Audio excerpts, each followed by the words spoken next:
When We Disagree is a show about arguments, how we have them, why we have them, and their impact on our relationships and ourselves.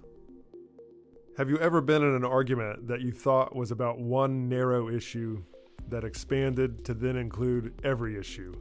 The argument started about something small, let's say a change of weekend plans or a sarcastic comment, and grew to cover your entire relationship with someone.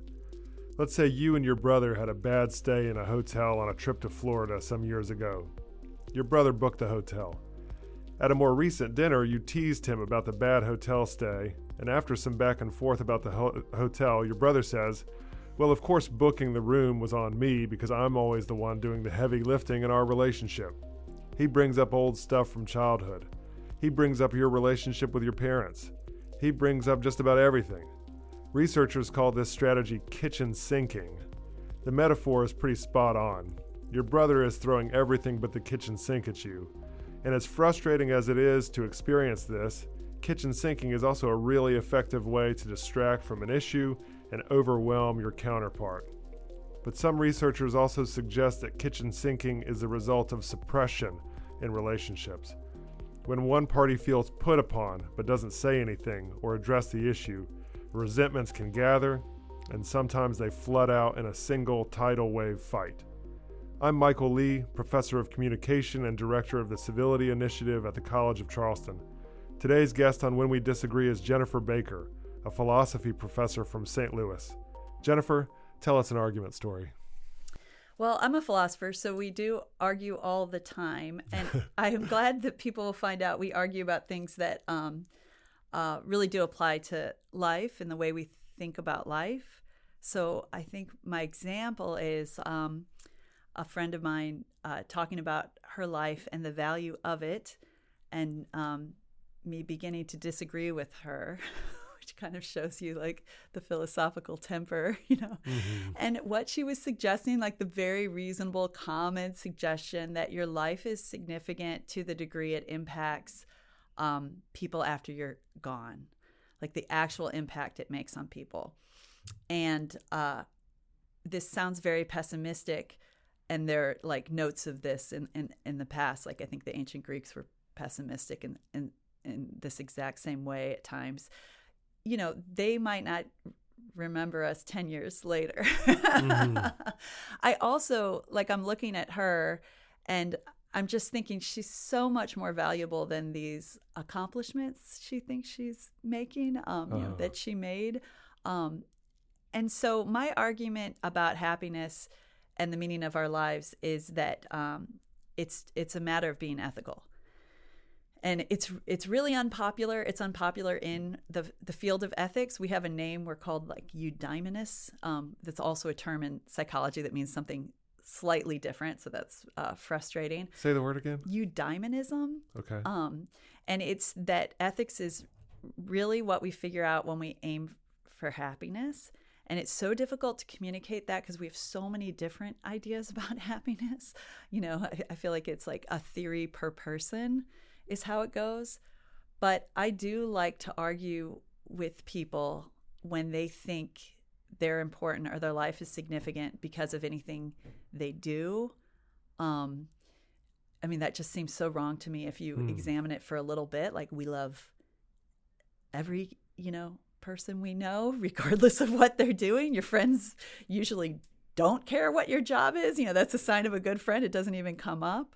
Our accomplishments sometimes can be like negative examples. Maybe we're a chemist and we get something wrong. Okay. Do people build on it?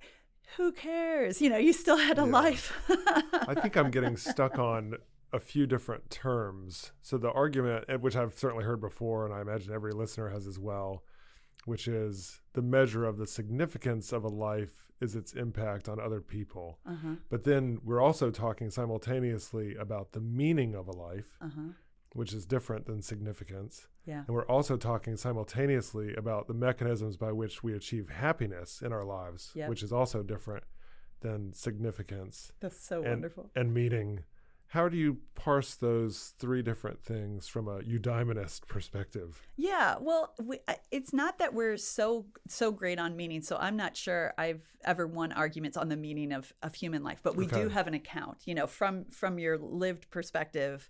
One way you can feel your life gaining meaning as you become an agent, so I'm not talking about 7-year-olds, but is to try and organize what you're doing so that you no longer have to worry about like unethical behavior on your part. So you want to really internalize the idea that the best thing to do will always be to do what you think is right. And like some of these claims just seem so like contentious, just like, are we that clear to ourselves? Aren't we always lying to ourselves? So that's some of the most interesting work in eudaimonism, I think, is trying to fit this with, like psychology and behavioral psychology. But the idea would be not that we are real clear about what ethical principles are, but that we get a kind of like negative feedback from ourselves when we do something of which we're rightly ashamed. And society, but like society will really try and encourage us to be ashamed of all sorts of like false positives, so like you can't just go by what you feel ashamed by. I think I just like walk around feeling ashamed. Sure. But it's going to be different because it's going to be behavior that you figure out for yourself is the right thing to do. Like the word integrity applies really well. And the reason it's so different than other people's account of happiness is that they think it sounds very self-sacrificial or arrogant. And they think the good stuff comes from like the acknowledgement of other people or that achievement, being associated with something larger than yourself. This is really at odds with that. Right. Like you can be small and this can work. You can be by yourself in a room. You can be hated. You can, right. Like it's really not the approval of others or your association with a project or whether your name got on something. Power feels really empty early, like even high school kids with social power, they're good sources on this. It's like it starts to feel empty. Charisma feels empty. A lot of the wealth feels empty and is alienating. So like a lot of the things we get talked into pursuing with whatever kind of focus, a eudaimonist would say they're really misleading. And the way to really feel content and to also treat people a way in which you can justify is not by being some genius with principles you can't explain, but stating like ethical rules for yourself plainly and like being real open to correction, because you'll need that. You're kind of starting from nothing. And then what we promise is a regard for your life that feels happy. Right. This is fascinating. I appreciate you bringing this. Where I'm getting stuck, and I think the way that I frame this too is in the sense of disagreements over what it means to live a good life. Yeah. What it means to be a good person, independent of questions of happiness, which can get really complicated. Yeah. Questions of our impact on others, which can be really hard to measure and are also bound up in power. For instance, I can think of lots of monsters in history who had a lot of impact on others, but we've certainly judged them quite negatively and not positively because of that impact, and so forth. And so the question is, there's a disagreement here about what it means to live a good life. Some people are saying, well, that's measured socially in the sense that you're involved in some sort of charitable causes or good works, or you gave a lot of money to the poor, or you were involved in some religious organization or whatever it is. And then y'all, the group of people you're associated with, is philosophers saying, no, this can happen by yourself. Alone in a room reading books, never speaking to a soul. So it's not a social endeavor. So then what importance is it from your point of view that they have a code of ethics if this person can live a good life and never interact with another human being? Well, you do want to, you kind of want to make peace with other people's behavior. So you're supposed to feel in harmony. So you're not, here's some ways that it will sound really unreasonable. You can do all the charitable things in the world. If you have a crappy attitude, snotty, gossipy, done, you're out. It's like you're not even close, And that can be very relaxing, because if you catch someone lying or being snarky, they're like out of the running. So that's a very, very high standard. But then on the other hand, it doesn't assume that you're gonna. I lost my train of thought. So it's not like you can do good things and somehow you get purified. Mm-hmm. But then you were saying you can do it alone. So like you can't get angry in traffic. Mm-hmm. Come on. It's like you should anticipate traffic's going to be frustrating. So that's another high bar, I guess. But it's like your internal assessment of things need to get realistic so you feel in harmony with others. And part of that is you need to know some people will never like you. You need to know, you'll never be able to please others. You need to know, like, popular guidance is misleading about all sorts of things. And you'll become a kind of stubborn, happier person is the promise. Mm-hmm. Here's another terrible thing about it. It's very unappealing. It's not like this is common. So those of us who work on it, we don't think we've I'm pretty happy, but I don't think I'm that ethical. But we still think it's a good explanation, of ourselves and other people's psychology. But it's rare. Like the Stoics said, it was as rare as the phoenix for someone to achieve this. But it's still very explanatory. Yeah. And then just teasing out the arguments in favor of eudaimonism or a eudaimonist point of view, it sounds to me like the measure of goodness is the extent to which somebody has reflected on, clarified, and articulated their rules of ethics for themselves. Yes. What if those rules of ethics are not super pro-social? In other words, I have a rule of ethics that is incredibly me first or something. Me first and hedonistic and malicious, but I'm super clear about my villainous ways. Yeah. Does that then satisfy the eudaimonist code? It can't, but that's a great objection, so like that really gets pushed, just like, well, you could be, you could have internally consistent views or you could have consistently evil views. But there is a lot of eudaimonists, and they can continue to evolve, but I'm kind of committed to some of the older established moral psychologies, but like they would suggest that's not possible and that anyone would feel self-conscious about being selfish. Like you'll know what you're doing and you won't really approve of it. That seems like a lot of trust. It's a lot of similarity that they're positing over all of us. So you could be like, if you have, I don't know much about like the research on sociopaths, but they would be excluded from the account. Like if you have, I think even Aristotle pointed this out, like you can have certain psychologies like, oh, we don't even mean that. You also have to be raised kindly. My students really resonate with this, because if you're treated really poorly, we're just hoping you survive that. You know what I mean? Like if you have negative thoughts, what was yelled at you when you were 7, like, all support to you, but that's probably not a good building block for this kind of freedom. Sometimes people have thought that sounded elitist, but people I know who have been abused are like, that's not elite. That's like literally descriptive. Like, I just want to make it through, coping with this. So you do have to have kind people around you who kind of, don't hit you when you're reaching out for love or something like that. So there is a lot of it that's not consciously accessible, I think. Okay. Until you do that work as you described, where it's like, what am I doing here? Like an example would be, all my students think they're good friends, but it's like, okay, tell me what that literally involves. Like, when are you not being a good friend and when are you? And which is the qualities of goodness. Yeah. And them having a debate about that. Yes. And it's really hard to articulate, and then really hard. I don't think I've had any class, like, we haven't done that well. So we think we're a good friend. Sure. We don't do the work to figure out what that takes.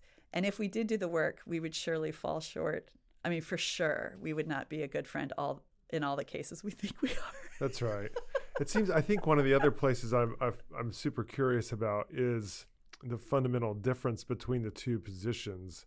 It seems like so much of the world and the arguments you're sketching are a reaction to the idea that goodness or meaning is measured by the way that we interact with other people and our impact on those other people. Yeah.